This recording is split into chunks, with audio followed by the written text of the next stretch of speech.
구독과 좋아요는 큰 힘이 됩니다.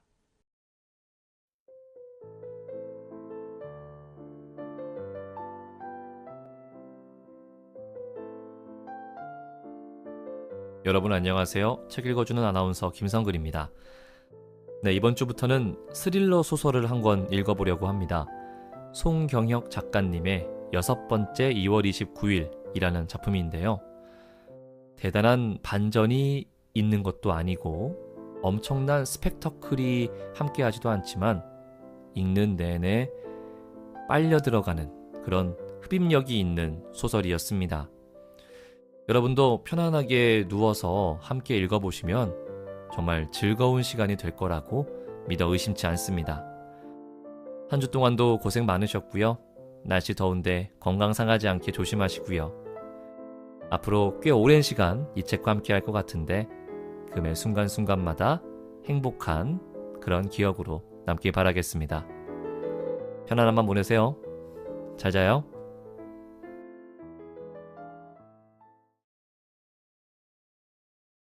여섯 번째 2월 29일 수연의 시간. 가로등은 죽어가는 반딧불처럼 희미한 빛으로 도로를 비췄다. 얼마나 걸었는지 시간이 가늠되지 않았다. 공기가 탁한 데다 가로등이 드문드문 박혀있는 탓에 2차선 도로의 끝은 보이지 않았다. 옷은 갑옷처럼 무거웠다. 가로등 아래를 지날 때마다 젖은 옷에서 피어난 하얀 수증기가 영혼처럼 빠져나갔다. 볼에서 경련이 일었다. 차가운 바람이 몸을 훑을 때마다 체온을 한 움큼씩 떼어갔다. 눈이 부셨다. 불빛이 점점 커졌다. 한쪽 팔을 들어 휘저었지만 그것은 그대로 스치듯 지나갔다. 모든 것이 끝났다. 아내와 아이는 떠나갔다. 현채는 조금 전에 죽었다. 나는 다시 완전한 혼자가 되었다. 10년 넘게 나를 파멸로 몰아넣으려던 현채가 죽었는데 홀가분하지 않았다. 현채는 자신의 고통을 내가 떠안고 살아가길 바란 건 아닐까. 현채를 죽였지만 내가 이겼다고 자신할 수 없었다. 현채는 제 죽음조차 계산에 넣은 것인지도 모른다. 이제야 확신이 섰다. 어떤 이유로든 내가 죽지는 않으리란 확신. 발이 점점 느려지면서 하한기도 잦아들었다. 신경들이 하나둘 무뎌지고 있었다. 생각마저 뜻대로 되지 않았다. 현채는 금방이라도 물속에서 뛰쳐나올 것 같았다. 현채가 제멋대로 떠올랐다가 사라졌다. 망상인 줄 알면서도 헤어날 수 없었다. 탈진일까? 저체온증 때문일 수도 있었다. 전화기는 젖어서 작동하지 않았다. 다행히 의식하지 않아도 발은 걸음을 내디디고 있었다. 마주오는 차에 몸을 부딪히는 것도 방법이었다. 죽지만 않으면 되겠지. 병원에서라도 깨어나면 되겠지. 그러나 그런 상념은 습관적으로 주머니에 손을 넣으면서 차갑게 깨졌다. 현채의 유상과도 같은 금속 덩어리가 정신을 들게 했다. 어디까지 가세요? 누군가 물었다. 뒤에서 차가 오는 줄도 모르고 있었다. 차 지붕에 달린 불빛이 전멸하며 눈을 때렸다. 경찰이다. 평택이요.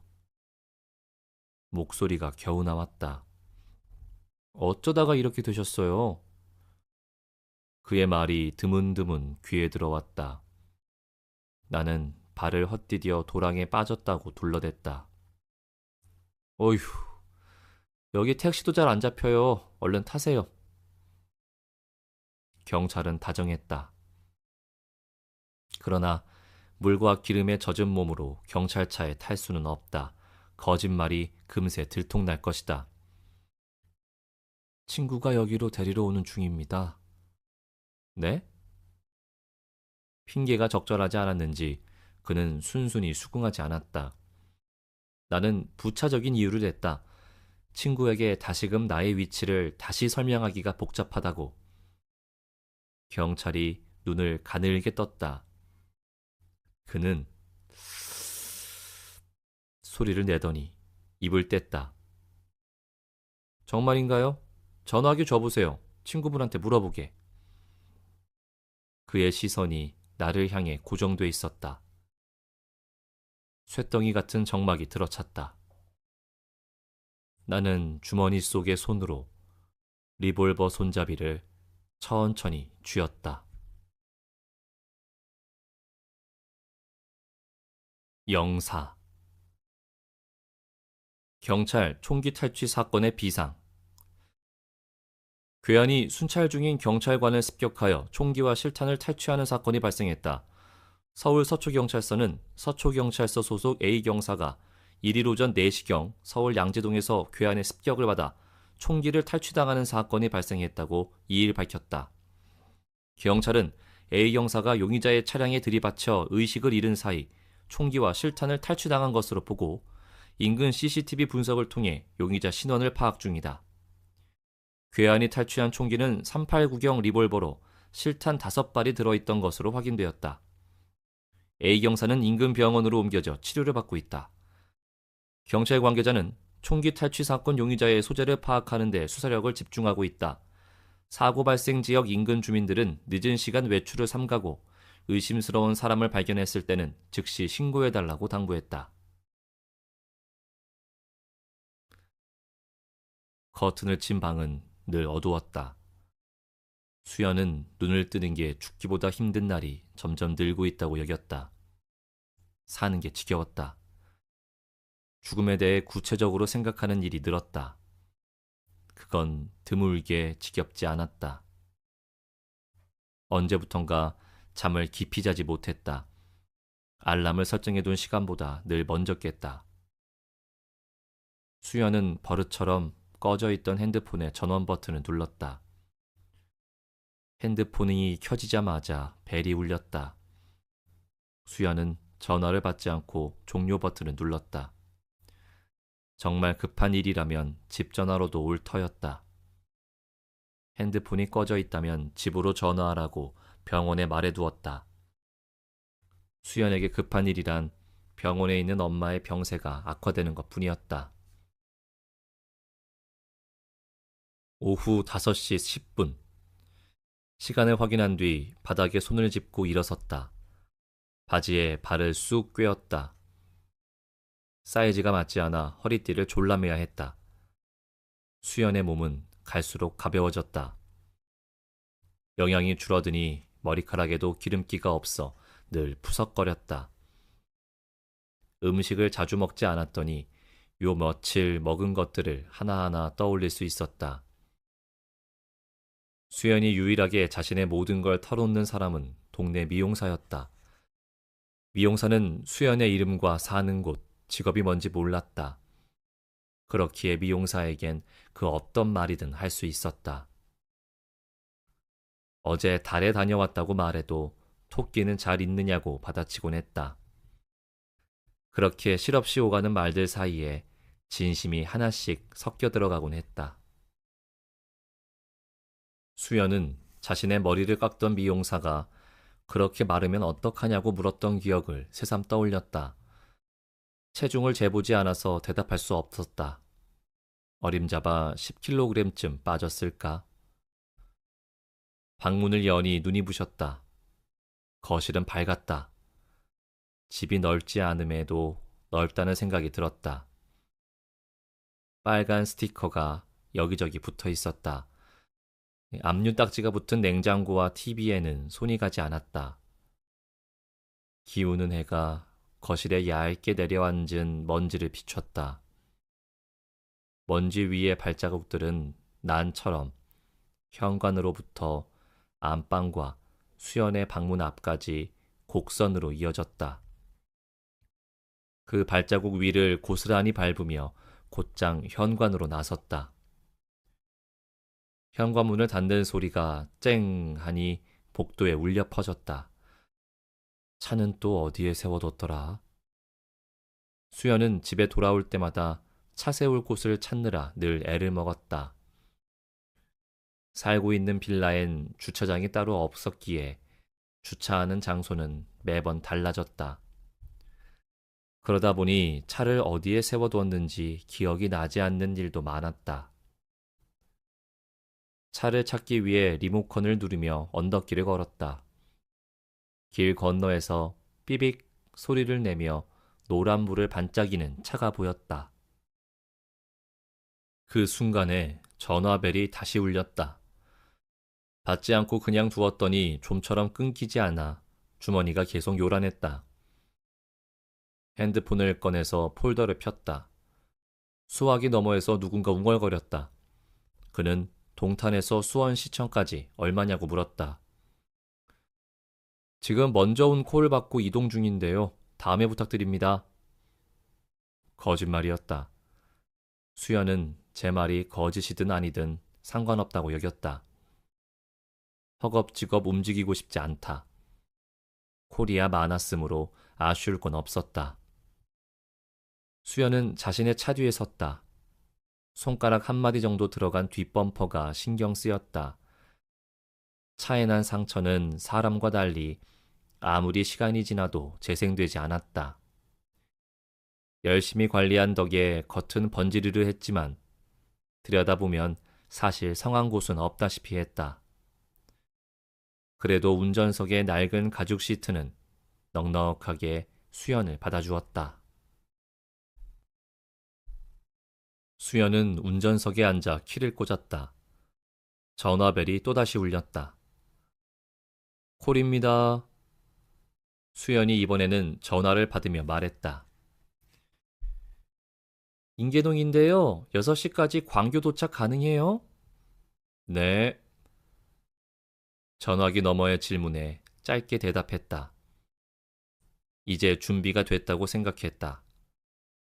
차에 시동을 걸었다. 저녁한 날 수연은 수원에 처음 발을 디뎠다. 전역하기 2달 전에 엄마의 편지로 달라진 집 주소를 받아보았다. 주소만으론 자신의 집이 어디인지 정확히 알기 어려웠다.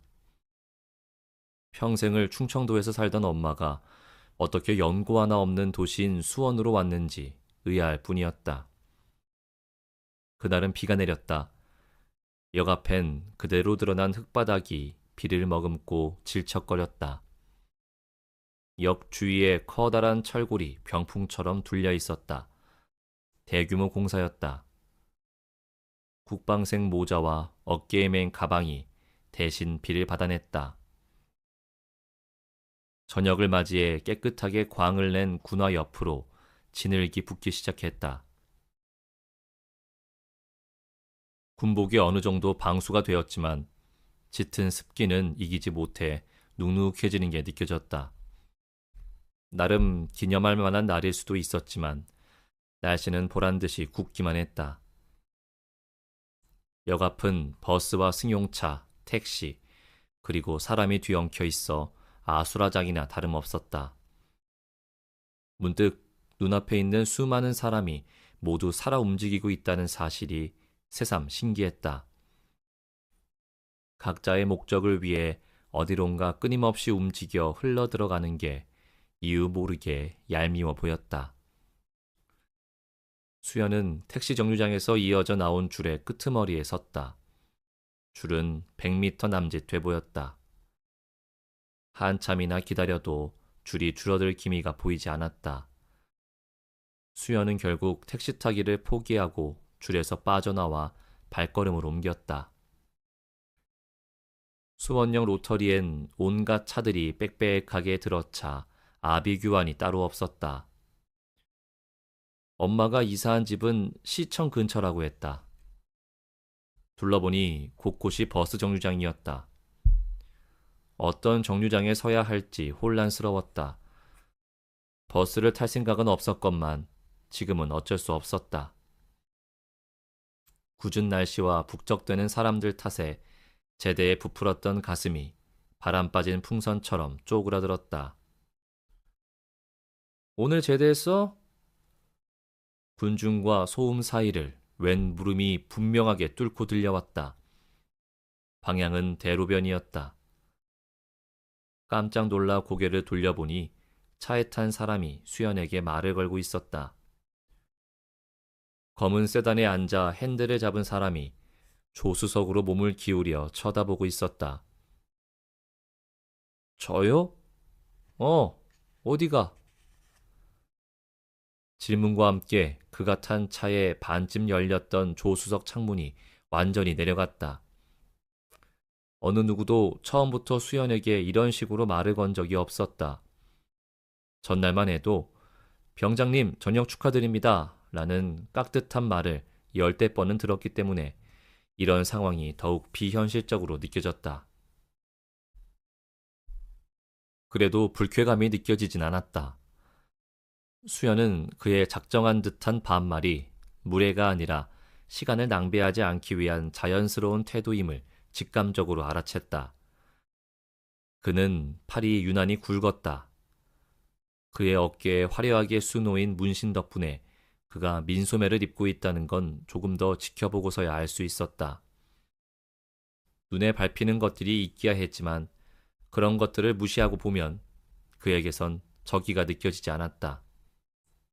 수연은 애초부터 세상의 예의와 규범을 신경 쓰는 편이 아니었다. 오히려 호기심 어린 눈빛으로 그를 바라보며 대답했다. 시청이요. 그가 옆으로 고개를 까딱하며 말했다. 타. 수연은 망설임 없이 뒷좌석이 아닌 조수석의 문을 열었다.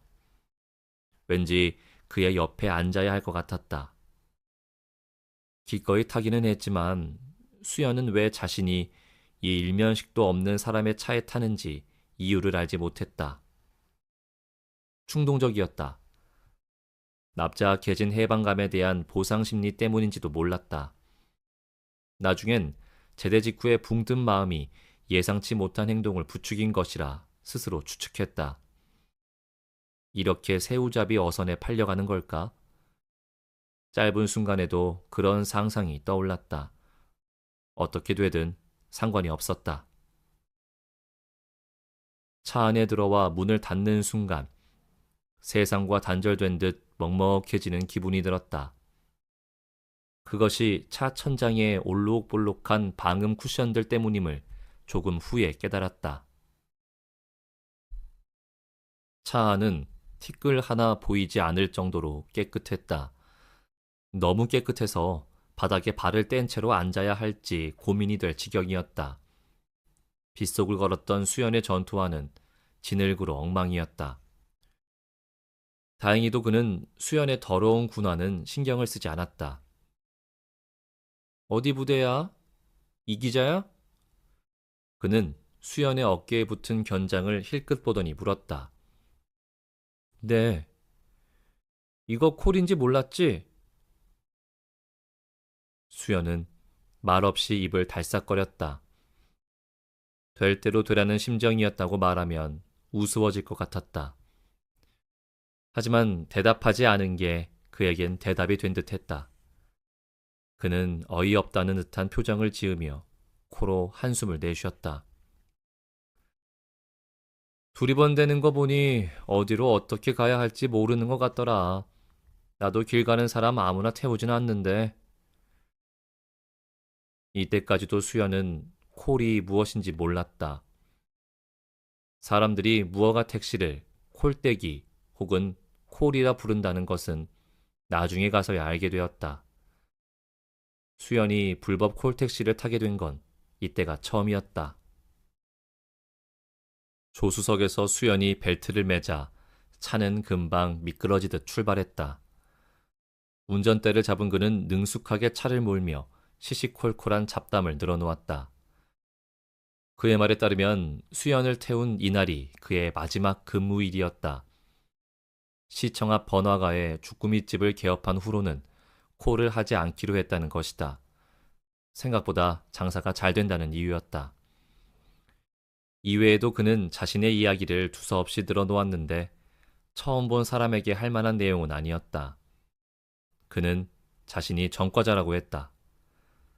자신이 출소한 날 아무도 나오지 않았는데 수연을 보니 딱 그 꼴이었다고 했다. 과장되었겠지만 수연은 그의 말이 그럴듯하게 들렸다. 널 보는데 꼭 나갔더라고. 그는 말을 하면서도 발에서 한 번도 엑셀을 떼지 않았다.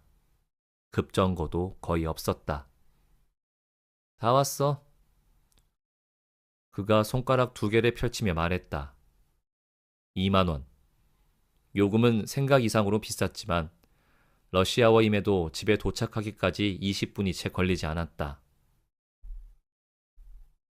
수원역에서 시청까지 보통 얼마나 걸리는지야 모르지만 그 어떤 차도 이 차보다 빠르게 올 수 없을 거라는 그의 자부심 어린 말에 은근히 동의할 수밖에 없었다. 그에게 2만 원을 건네자 그는 명함 한 장을 수연에게 건네주었다. 할 거 없으면 연락해. 나 이걸로 돈 벌어서 가게 차렸어. 수연은 시청 앞에 서서 그 운전사가 준 주꾸미집 명함을 물끄러미 바라보았다. 양무배, 그의 이름이었다. 집에 들어서자 수연을 맞이하는 건 병상에 누워있는 엄마였다.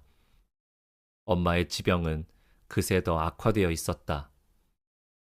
더 나은 삶을 살기 위해 이사를 왔겠지만 그러지 못한 현실이 침통함을 불러왔다. 수연은 한참 엄마의 옆에 앉아 바라보고 있다가 주꾸미집 명함을 꺼내들었다. 그거 어떻게 하는 거예요? 전화로 들었던 사람의 목소리가 왠지 익숙했다. 이전에 이런 목소리의 사람을 자신의 차에 태운 적이 있는지 기억을 되살려 보았다. 수연은 이제 이런 느낌의 전화가 낯설지 않았다. 콜 생활이 길어지면서 단골이 많아진 덕이었다. 수원역이나 터미널엔 늘 택시보다 사람이 늘어선 줄의 길이가 더 길었기 때문에 택시 잡기가 쉽지 않았다. 택시보다 더 빨리 가고 싶어 하거나 모종의 이유로 택시 타는 것을 꺼리는 이들이 주로 콜을 이용했다. 서비스에 만족한 사람들은 단골이 되었고 단골들은 러시아어가 아니더라도 수시로 콜을 불러 타고 다녔다. 콜떼기에 이용되는 차는 대부분 대형 세단이었다. 그러니 승객의 입장에서 콜은 빠르고 편안한 이동수단이었다. 수연은 사람들이 자신의 차를 이용하는 이유를 굳이 깊이 생각하지 않았다. 딱히 그러고 싶지도 않을 뿐더러 그러지 않는 편이 더 낫기도 했다. 그저 콜이 오면 받고 이동을 할 뿐이었다. 그렇게 기계적으로 움직이는 동안 처음엔 묵직했던 검은색 다이너스티의 엔진 소리는 시간이 지날수록 카랑카랑하게 변해갔다. 전화로 들은 장소로 접어드니 신호등도 가게도 없는 인도에 한 사람이 서 있었다. 베네통 힙합 팬츠에 후드티를 입은 여성이었다. 얼핏 보면 중고생처럼 보이기도 했으나 손에 쥔 담배를 감추지 않은 모습은 미성년자와 구별되는 점이었다. 수연이 차를 인도 옆에 대자 그녀가 뒷문을 열고 들어왔다. 대자비처럼 익숙한 기운이 바깥의 냉기와 함께 수연에게 와닿았다. 그녀는 분명 이전에도 이 차를 이용했을 사람이다. 그러나 수연은 어디서 태웠던 사람인지 아직 기억해내지 못했다. 마침 퇴근 시간이었기 때문에 차량 정체를 뚫고 가야 했다. 경부고속도로와 나란히 놓인 경수대로는 자갈을 쓸어 넣은 배수구처럼 꽉 막혀 있었다. 수연은 이면도로 방향으로 핸들을 돌렸다. 뒤에서 찰칵거리는 라이터 부싯돌 소리가 이어졌다. 그녀가 여러 번 시도했지만 불은 켜지지 않았다. 팔거리 홈에 라이터 있을걸요? 수연은 창문을 조금 내리면서 승객에게 말했다. 뒷자리 승객은 수연의 말을 들었는지 팔걸이 덮개를 열었다. 세븐스타 갖다 놓으셨네요? 세븐스타라는 말을 들은 수연은 그제야 그녀가 누구인지 떠올렸다. 지난번 그녀는 룸살롱 앞에서 수연의 차를 불렀었다. 타기 전에 담배 하나 피우고 가겠다 하던 이였다. 지금과는 달리 그때는 타이트한 원피스 차림에 긴 머리를 늘어뜨린 모습이었다.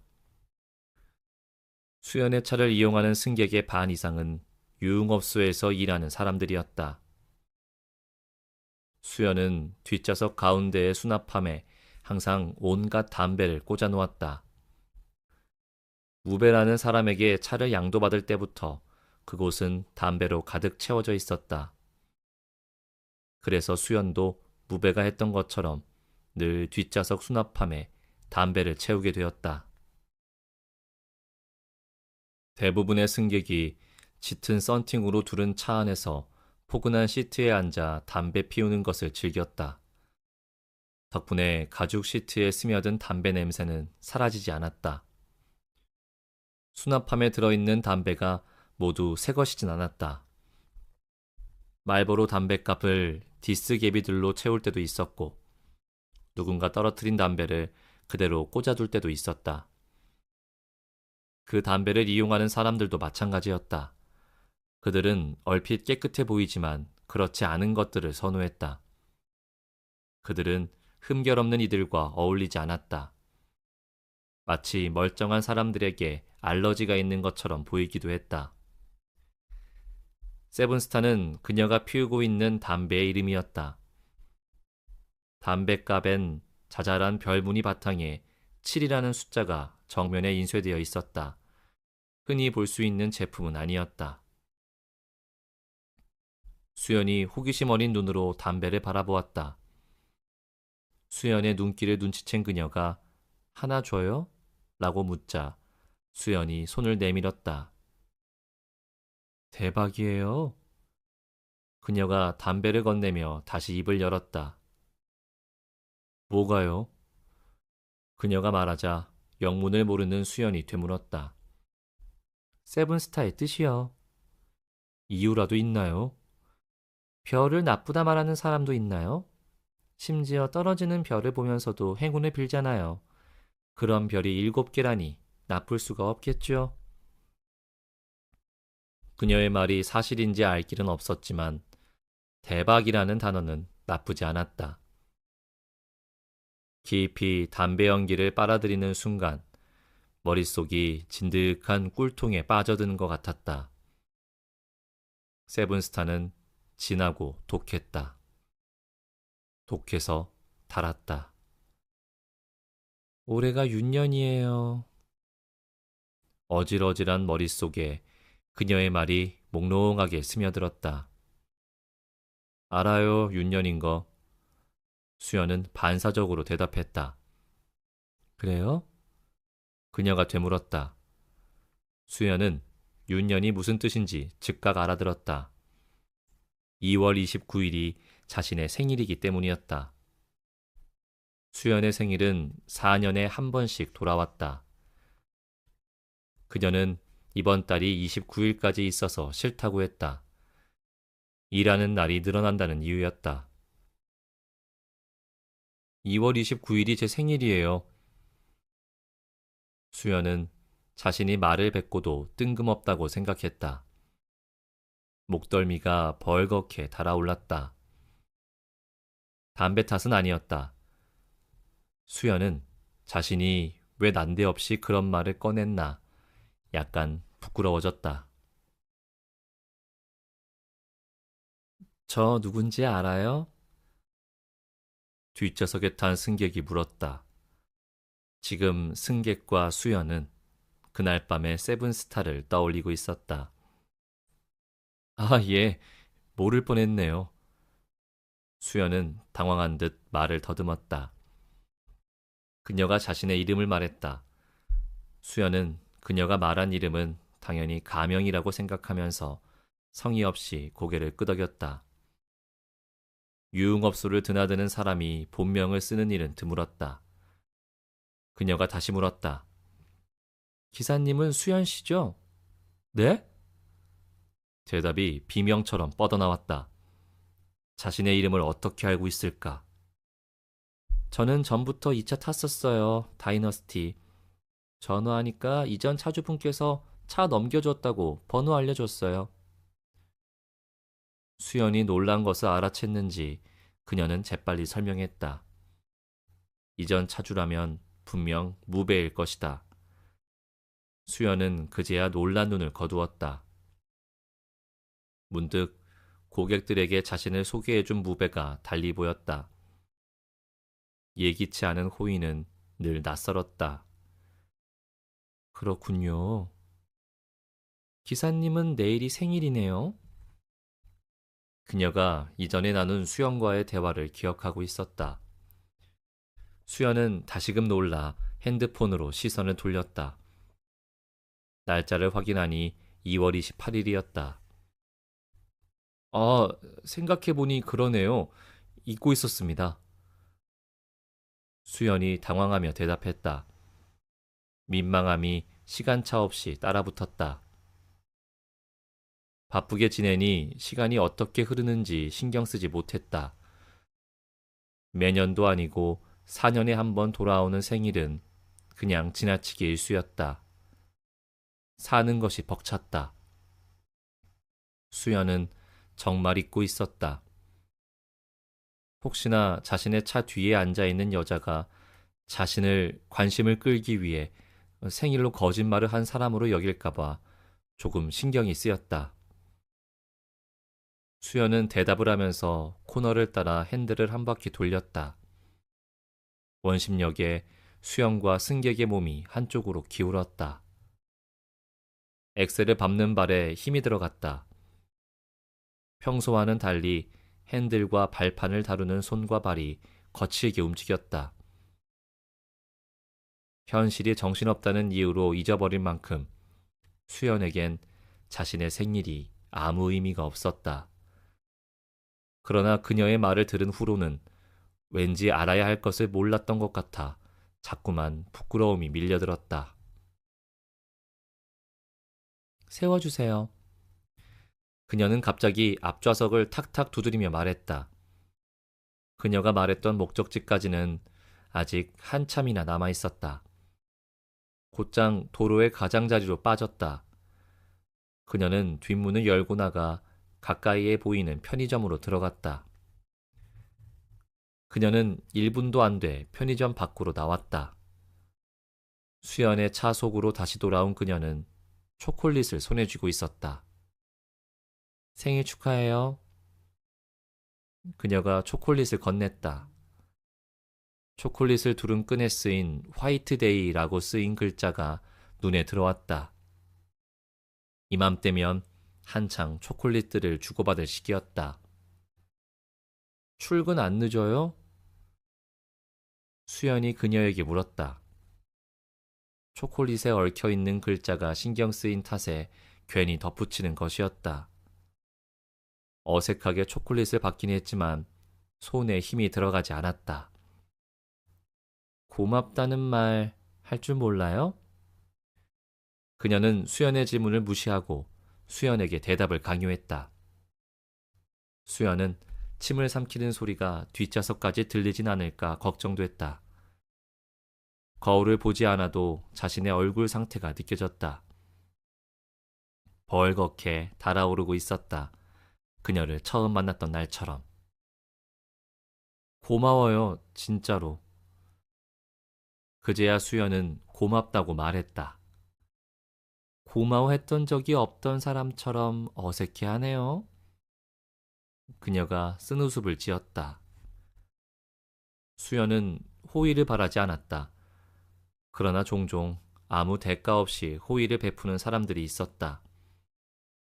수연은 그럴 때마다 무력감을 느끼며 어쩔 줄 몰라 했다. 수연은 자신이 핸들을 잡는 것 외에는 할 줄 아는 것이 없는 사람 같았다. 자신의 생일을 제대로 챙긴 적이 없었다. 엄마가 미역국을 끓여준 적이 있었지만 대부분 음력 생일이었다. 그럴 때의 엄마는 지나간 버스를 바라보며 손을 흔드는 사람처럼 안타까워 보였다. 생일 그게 뭐라고? 수연은 자신의 음력 생일을 기억하려 애쓴 적이 없었다. 시끌벅적하게 생일을 챙기는 사람을 이해하지 못했다. 자기 자신이 태어났다는 걸 자랑스러워할 이유가 없었다. 윤년마다 돌아오는 양력 생일도 기억하기 쉬운 탓에 가끔 그랬었지 하며 떠올리는 게 전부였다. 여기서 세워주세요. 목적지로 말했던 광교 즈음에서 그녀가 지목한 곳은 야트막한 집들이 늘어선 골목이었다.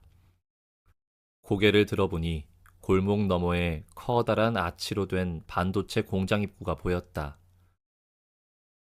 저기서 3교대로 일해요. 그녀가 문을 열고 나가며 높낮이 없이 말했다.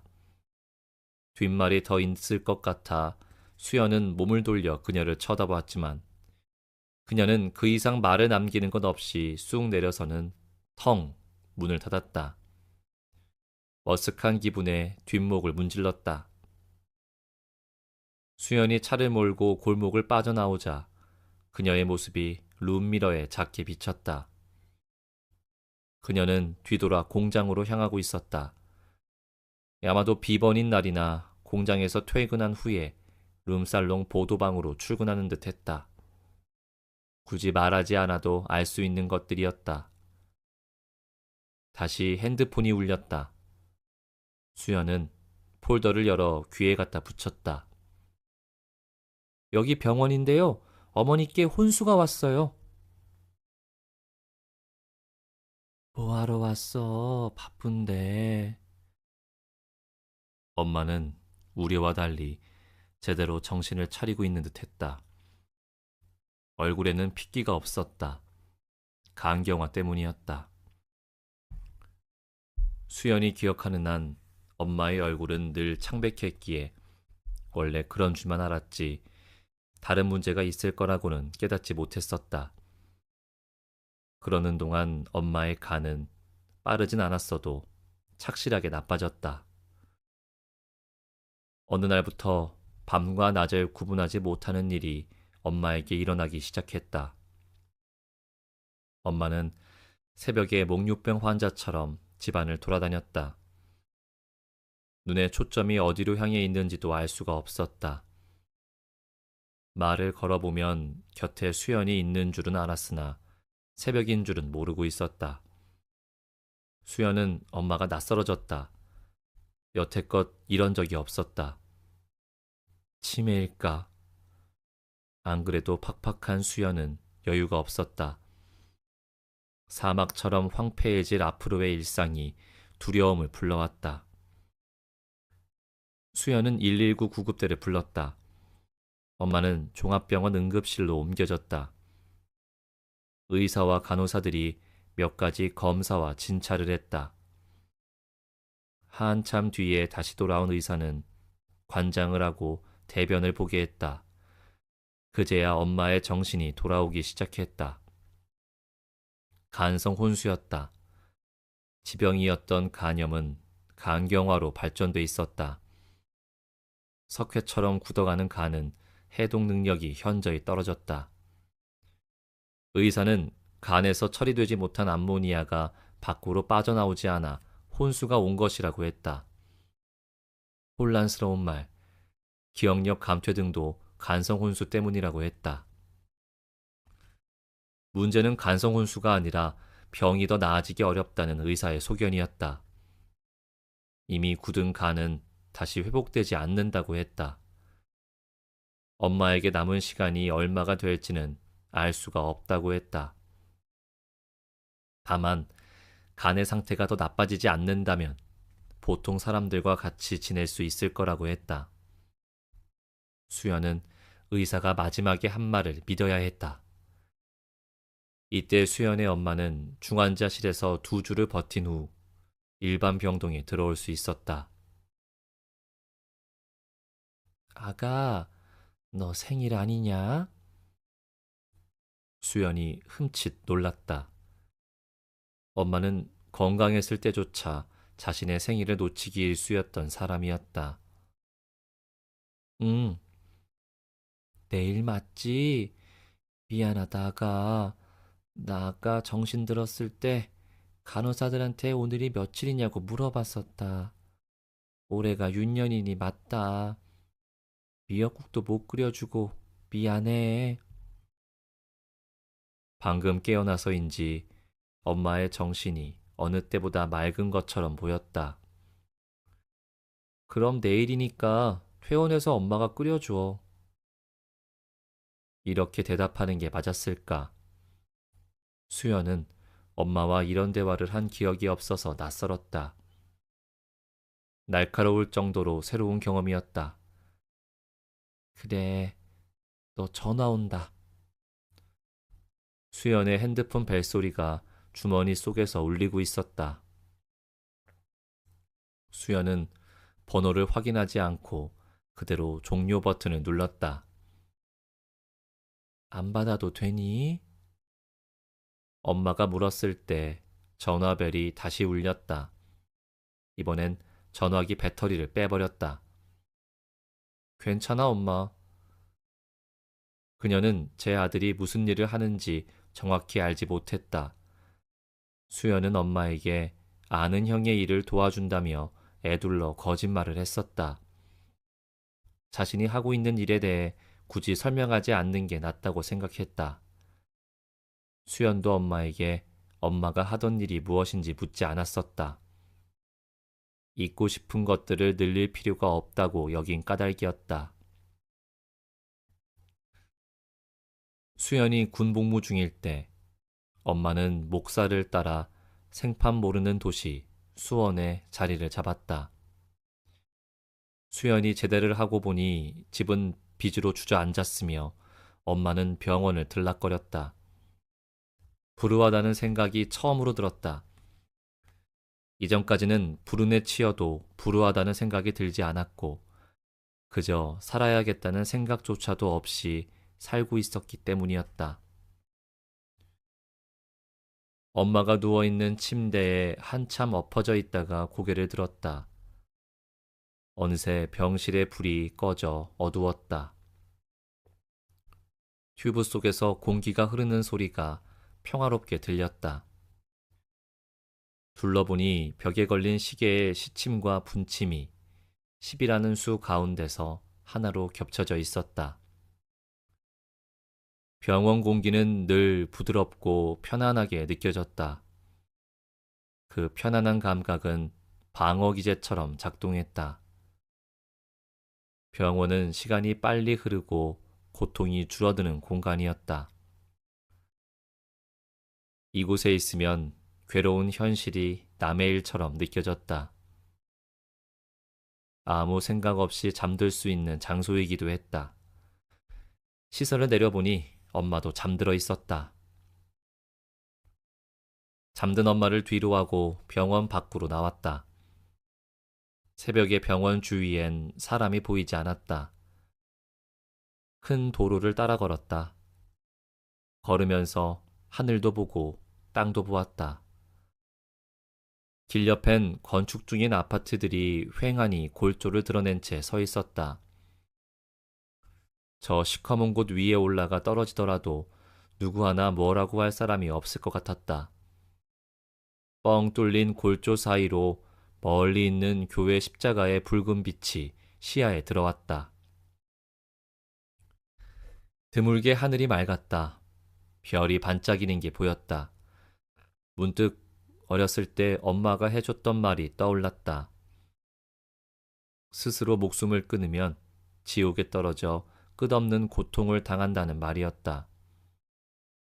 하지만 수연은 왜 살아야 하는지 알 수 없었다. 의문 하나가 떠올랐다. 목적도 의미도 모른 채로 꾸역꾸역 사는 것보다 차라리 이유라도 설명되는 지옥이 더 낫지 않을까. 시내에 들어서자 PC방 간판이 십자가보다 밝게 빛났다. 잊었던 허기가 밀려왔다. 수연은 떠밀리듯 PC방으로 들어갔다. 카운터에 사발면과 담배를 주문했다. 라면 국물을 들이켤 때 나는 후루룩 소리가 유난히 크게 들렸다. 온기가 스펀지에 닿은 물처럼 몸 안으로 스며들었다. 라면을 다 먹은 수연은 담배를 뜯었다. 담뱃갑에 인쇄된 담배는 폐암 등 각종 질병의 원인이 되며로 시작되는 문구가 차라리 팔자 편하게 느껴졌다. PC방에선 생각할 필요가 없었다. 생각을 하지 않아도 수연의 몸은 라면을 먹고 담배를 피우고 마우스를 움직였다. 열쇠고리에 달린 USB 메모리를 컴퓨터에 꽂고 그 속의 음원 리스트를 클릭했다.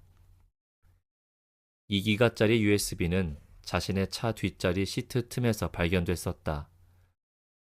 USB 속에는 에미넴이나 림프비스킷의 노래와 포르노 영상 등이 들어있었다. 수연의 취향은 아니었다. 대신 그것들을 P2P 사이트에 올려 공짜 포인트를 받고 받은 포인트로 제 취향의 음악을 다운받곤 했다.